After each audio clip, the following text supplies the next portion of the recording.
کہ لفظ خطا کو آڑ بنا کر کوئی دوسرا لفظ جو بولتا ہے وہ خود اس کا ذمہ دار ہے۔ ہم نے صرف پیر مہر علی شاہ صاحب رحمۃ اللہ علیہ کی ابتدا میں اس مجبوری کے پیش نظر کے جواب دینا تھا، لفظ خطا جو ہے اس کا استعمال کیا، اور اب اس کا ہم مطلب بتائیں گے کہ وہ مطلب کیا ہے۔ اس مطلب سے ہٹ کر اگر کوئی لفظ خطا بولتا ہے تو میں اس کو اجازت نہیں دوں گا اور وہ میرا حوالہ نہ دے۔ میں نے جو لفظ خطا بولا پیر صاحب کی ابتدا میں اس کا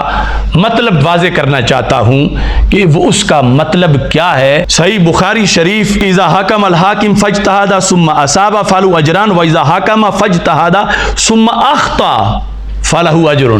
فاجتہد ثم اخطا، یہ ہے خطا، اس کے لیے تو اجر ہے۔ اس واسطے پیر صاحب نے یہاں لفظ اور نہیں بولا، نہ لفظ ناجائز، نہ لفظ قصور، نہ لفظ نقص،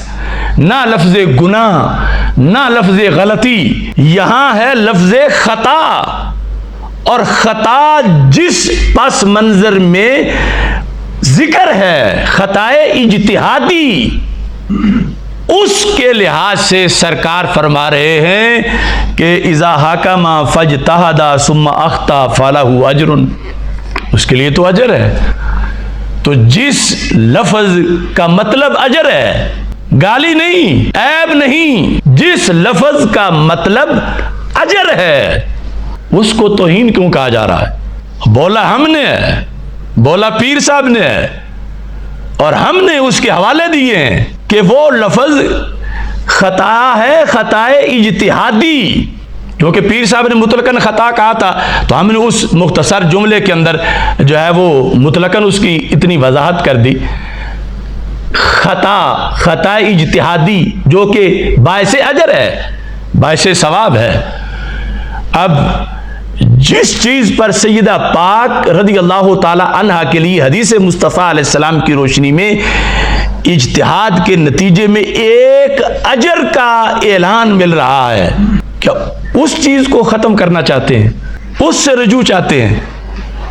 یا اس کو توہین کہہ رہے ہیں؟ سنن نسائی کے اندر حضرت ابو ہریرہ رضی اللہ تعالیٰ عنہ سے مروی ہے، حدیث نمبر 5396، عن ابی ہریرہ رضی اللہ تعالیٰ عنہ قال قال رسول اللہ صلی اللہ علیہ وسلم فاذا اجتہد فاخطا فلہ اجر، اذا اجتہد فاخطا، کہ جب کسی نے اجتہاد کیا فاخطا، اور اس میں خطا کی اس نے، یعنی خطا اس سے ہو گئی، تو کیا ہوگا؟ فَلَهُ اجر، اس کے لیے اجر ہے۔ کس پر اجر ہے؟ خطا پر۔ مفردات الفاظ القرآن، امام راغب اصفہانی مشہور جو ہے ان کی یہ کتاب ہے، اس کے اندر خطا کا جو مفہوم جو میں نے ابھی اجتہادی خطا کی شکل میں اصول سے بتایا،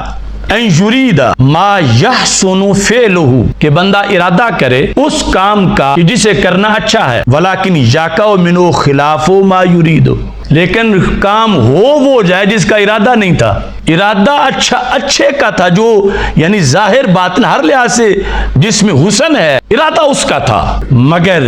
یقع منہ خلاف ما یرید، وقوع اس چیز کا ہوا کہ جو کہ ارادہ نہیں تھا۔ اس کو مزید واضح لفظوں میں بیان کیا ہے التوقیف علی مہمات التعاریف، امام عبد الرؤف مناوی جو ہیں انہوں نے صفحہ نمبر 210 پر اس کو بیان کیا۔ خطا کیا ہے؟ ان یرید ما یحسن فعلہ لیکن یقع عنہ بخلاف ما یرید، وہذا اصاب فی الارادہ واخطا فی الفعل، وہو المعنی بحدیث رفع عن امت الخطا وبخبر من اجتہد فاخطا فلہ اجر، کہ خطا سے مراد یہاں پر گناہ نہیں، نہ صغیرہ نہ کبیرہ، سیئہ نہیں، خطا سے مراد یہاں غلطی نہیں، جو عرف عام میں لوگ جس کو غلطی سمجھتے ہیں، خطا سے مراد یہاں وہ فعل ہے کہ جس پر رسول پاک صلی اللہ علیہ وسلم نے حدیث میں اجر بیان کیا ہے، وہ فعل